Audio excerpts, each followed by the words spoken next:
Syria's latest version of hell.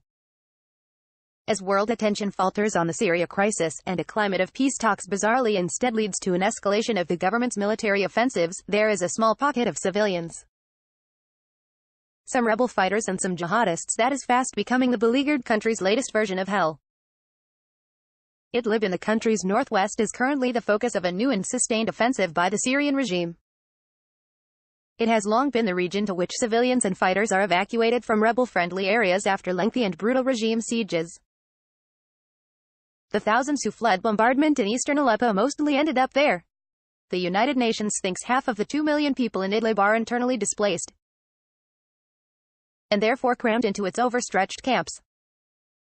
Some other aid agencies put the total figure of people there at 3 million.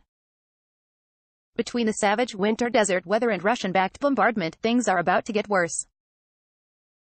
The regime seems keen to retake those areas that are strategically important to it, and also to forge a more direct route north toward Aleppo. The offensive is causing tens of thousands of civilians to be pushed north, according to UN officials, up toward a tightly policed border with Turkey, effectively trapping increasingly more civilians in an increasingly deadly and small space. They must have hoped their torture and bombardment would have ended when they got to Idlib, but they have instead seen the attacks continue. The key complication for the West, whose policy is already neutered after 6 years of hapless half-interventions in the war, is that Al-Qaeda and remnants of ISIS also haunt Idlib. Al-Qaeda's Syrian affiliate, now rebranded as Hayat Tahrir al-Sham, has a strong presence there, among other jihadists, as well as moderates. U.S. airstrikes have gone for Al-Qaeda targets there. Western officials are worried about the concentration of extremists in this one pocket who have thus far escaped the deadly scrutiny of the campaign against ISIS.